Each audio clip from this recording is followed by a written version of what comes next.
Boa noite. Eu sou o Chico, casado com a Dina. Nós estamos no movimento há 54 anos. Somos a equipe UB Nossa Senhora Aparecida. Solicitaram que eu fizesse algumas colocações sobre regra de vida. Eu inicio dizendo que todos os pontos concretos de esforço se relacionam entre si. Uma boa regra de vida depende da reflexão da Palavra de Deus para aprofundar, crescer na nossa espiritualidade. Os retiros são um tempo propício para refletir sobre a nossa vida, perceber a necessidade de tomar decisões sobre o nosso relacionamento conjugal, social, profissional, religioso, junto aos nossos filhos também. Pelas suas características, o dever de sentar-se é o que mais favorece a escolha de uma regra de vida, por ser um diálogo entre o casal, e recebe a ajuda do cônjuge para o conhecimento dos nossos erros ou dos seus erros, suas limitações, que podem estar prejudicando uma relação conjugal. Cada um dos responsáveis por seus atos, cada um é responsável pelos seus atos. Coloquem suas dificuldades em comum.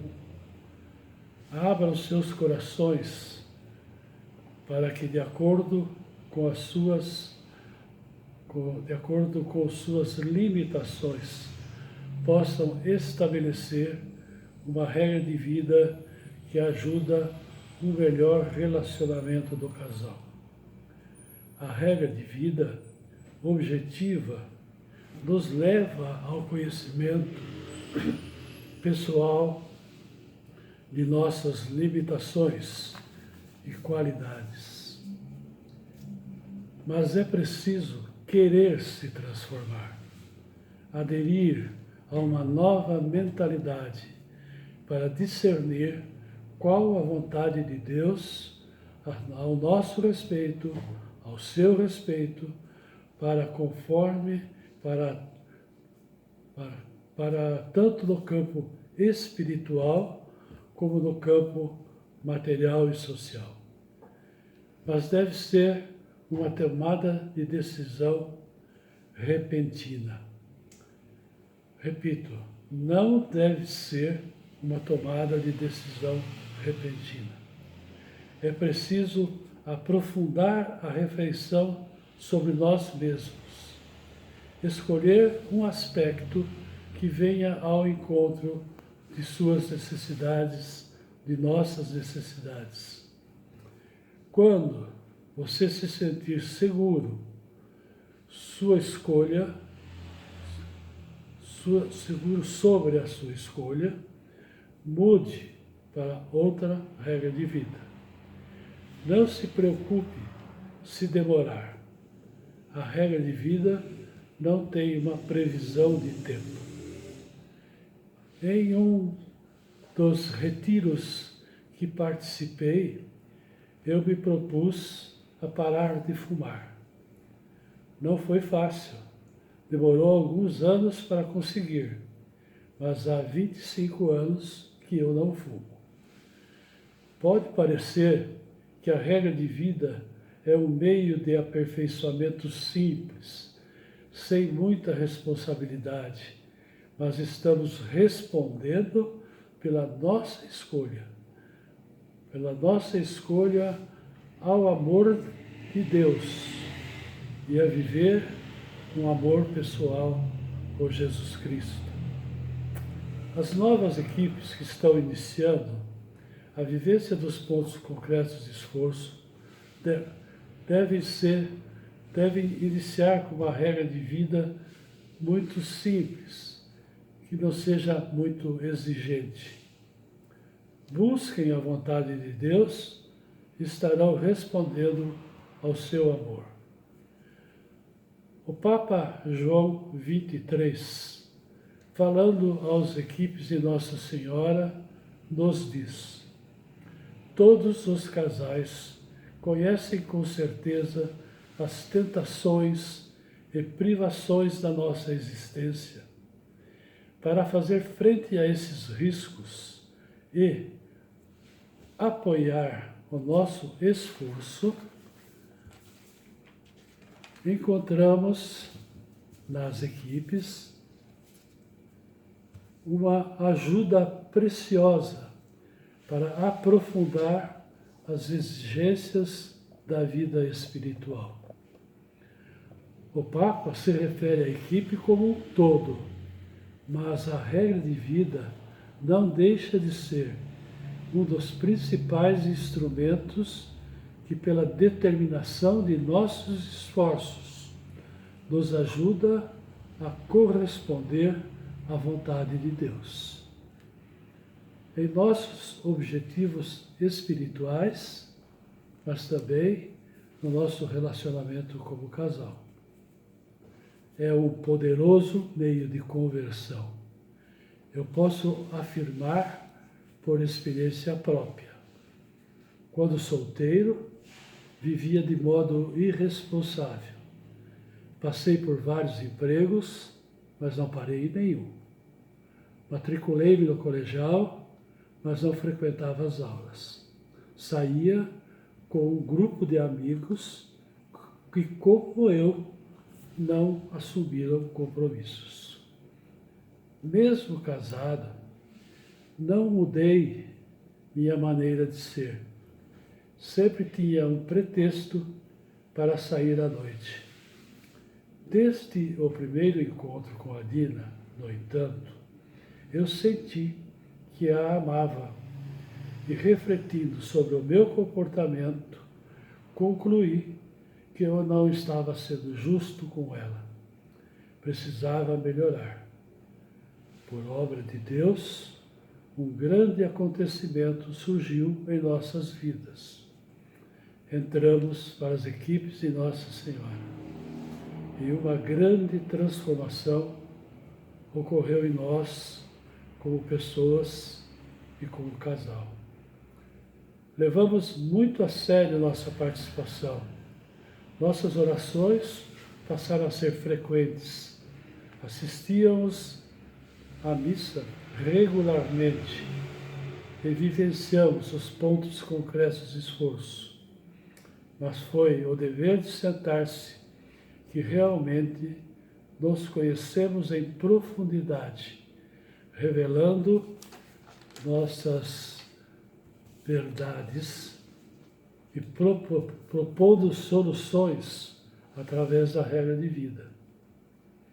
O dever de sentar-se nos propôs, a regra de vida nos mudou.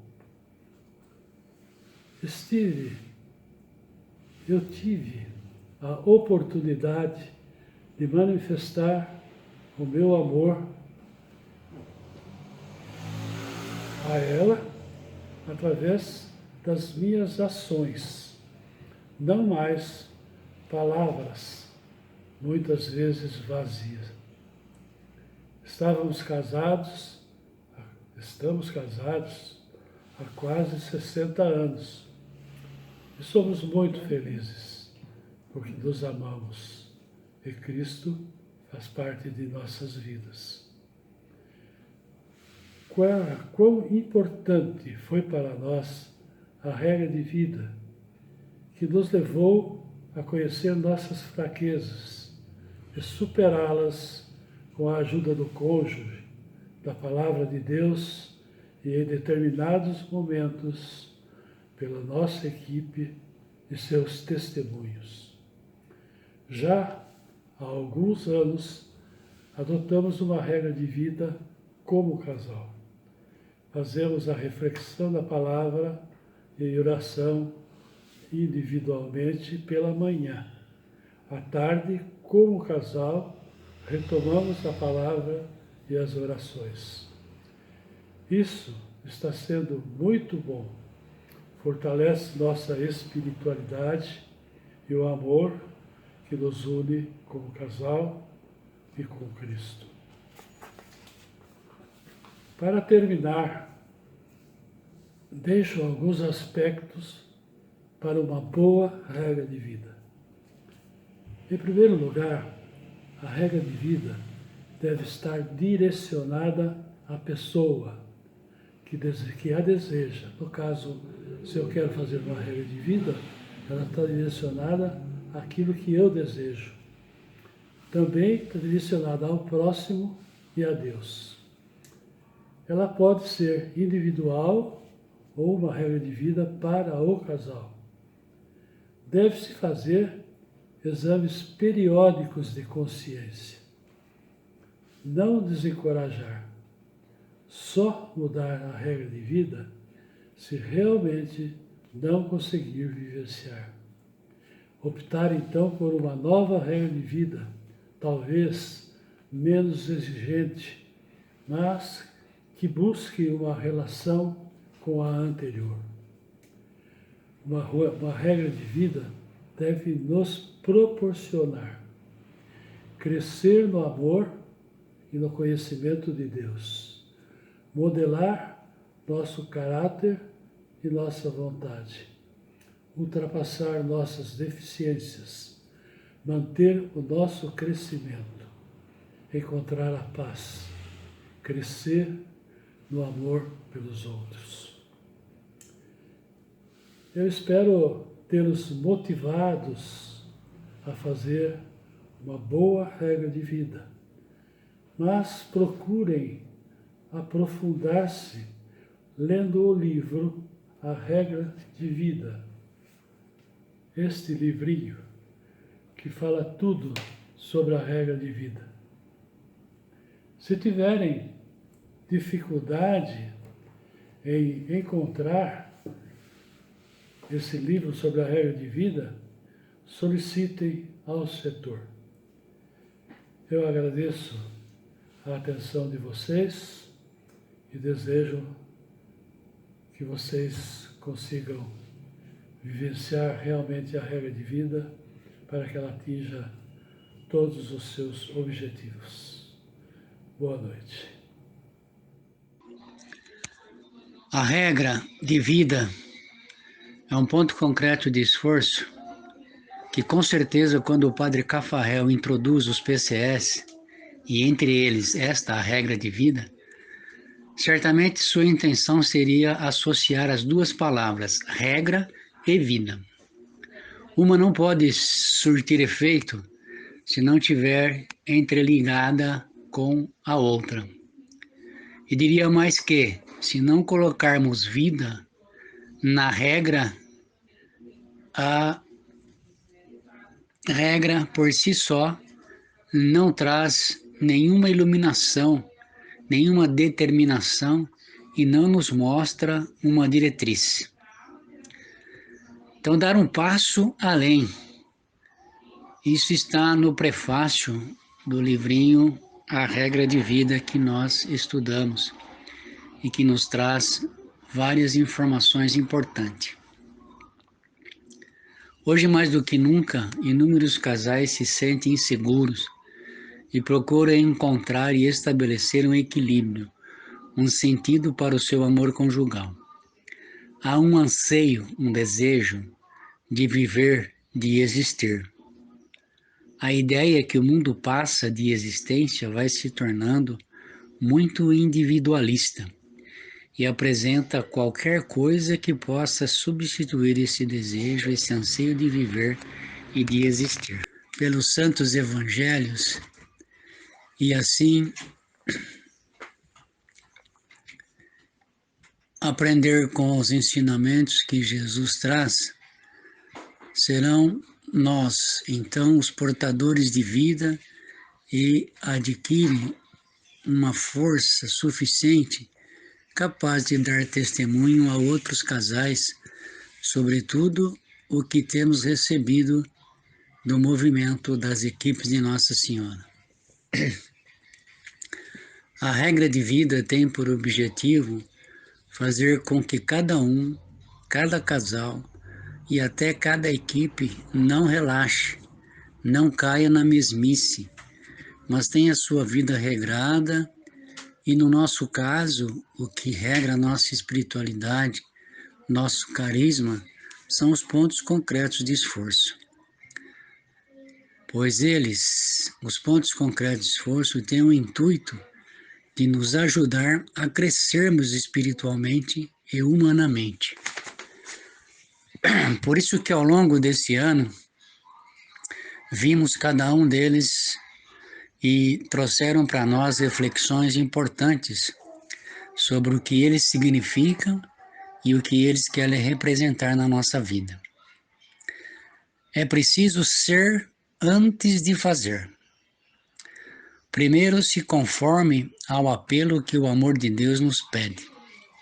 Depois, fazer, mas um fazer por amor e não por obrigação.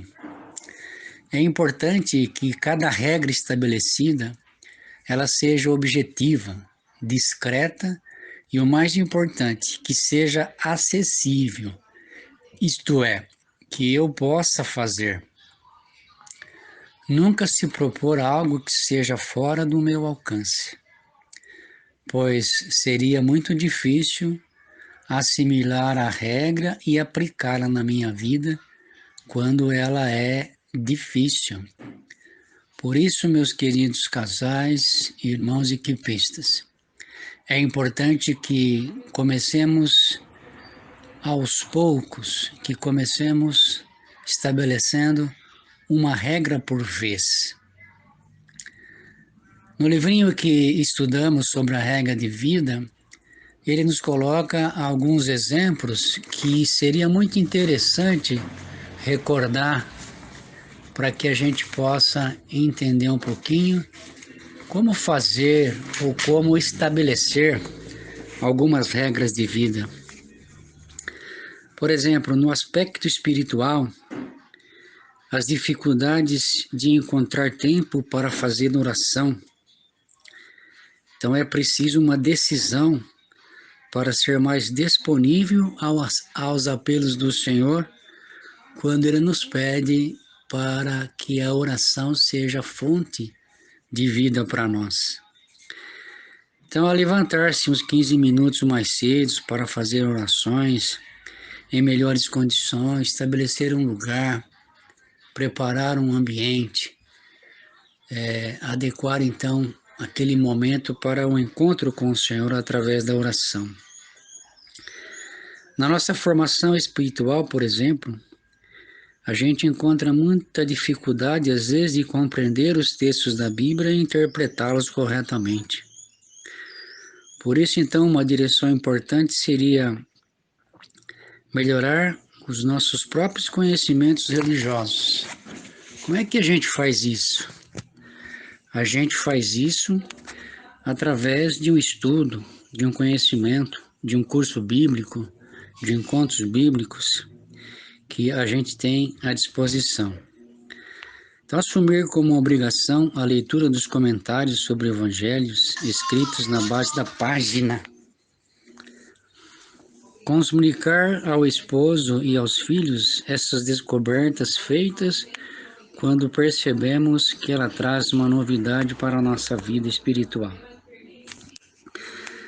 A vida do casal e da família, por exemplo, dificuldade de prestar atenção aos outros quando volta do trabalho, uma mudança de roupa, um corte de cabelo, enfim, são situações cotidianas que exigem de mim um esforço para melhorar essa minha percepção. Talvez eu possa aí estabelecer uma regra para aquele mês, ou talvez até para mais tempo, mas que eu possa perceber. Ou então que eu possa reservar um tempo real de escuta e de encontro, mesmo se voltamos cansados do nosso trabalho ou de alguma atividade.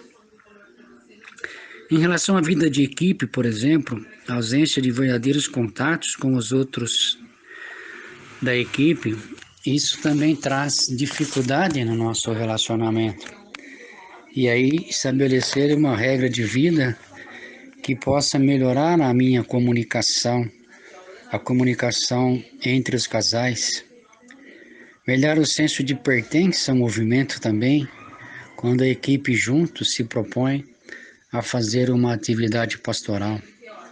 Participar de encontros, unir-se à oração do responsável do setor, ter contato com os equipistas vizinhos, ler a carta mensal e falar sobre ela com os outros. A gente comenta tantos assuntos no cotidiano, às vezes tantos assuntos banais, sem conteúdo, sem construtividade, e perdemos a oportunidade de espalhar a boa nova do Evangelho.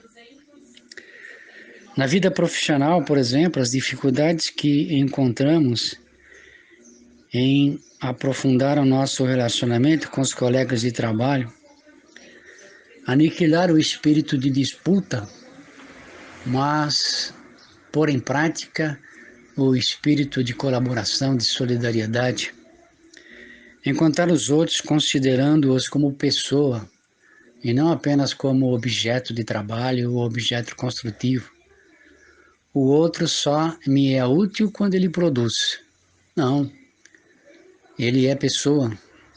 Ele também necessita desta aproximação, desse conhecimento. Levar em conta as dificuldades dos nossos colegas no trabalho, ter compaixão, falar-lhes daquilo que nos faz viver, que traz para a nossa vida este conteúdo bonito da existência espiritual, não só da vida material. E na vida religiosa, por exemplo, quantas críticas às igrejas, à hierarquia, mas o que nós estamos fazendo? Quais são os meus propósitos? Quais são os meus desejos de melhorar a minha comunidade, a minha paróquia, a minha própria equipe? Bom, amar e fazer com que a igreja seja amada, este é o meu desejo. E deveria ser uma regra para a nossa vida, amar a igreja. Claro, sabemos que ela é feita de santos e pecadores, mas o que a gente percebe é que são evidenciados mais os pecadores do que os santos, infelizmente.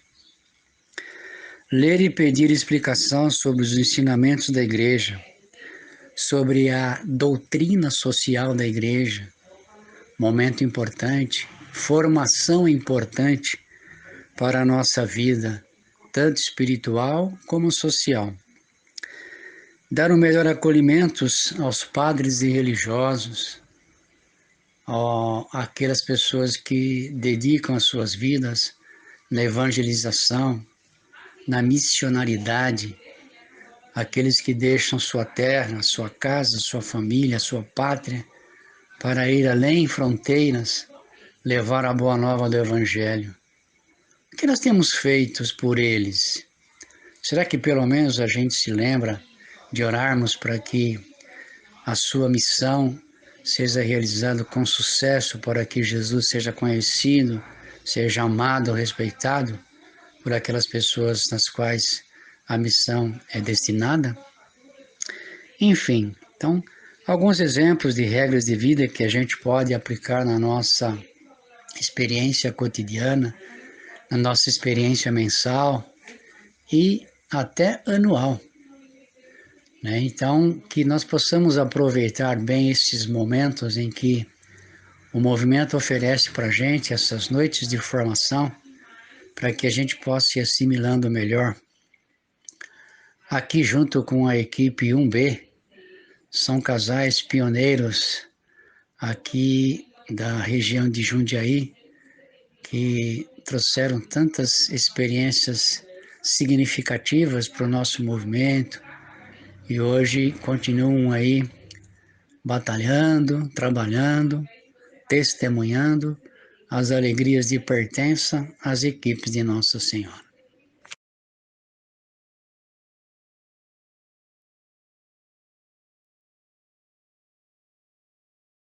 O poderoso fez em mim maravilhas, e santo é seu nome. A minha alma engrandece o Senhor, exulta meu espírito em Deus, meu Salvador, porque olhou para a humildade de sua serva. Doravante as gerações hão de chamar-me bendita. O poderoso fez em mim maravilhas, e santo é seu nome. Seu amor para sempre se estende sobre aqueles que o temem. Manifesta o poder de seu braço, dispersa os soberbos, derruba os poderosos de seus tronos e eleva os humildes. Sacia de bens os famintos, despede os ricos sem nada. Acolhe Israel seu servidor, fiel ao seu amor, como havia prometido aos nossos pais, em favor de Abraão e de seus filhos para sempre. Glória ao Pai, ao Filho e ao Espírito Santo, como era no princípio, agora e sempre. Amém. O poderoso fez em mim maravilhas, e santo é seu nome.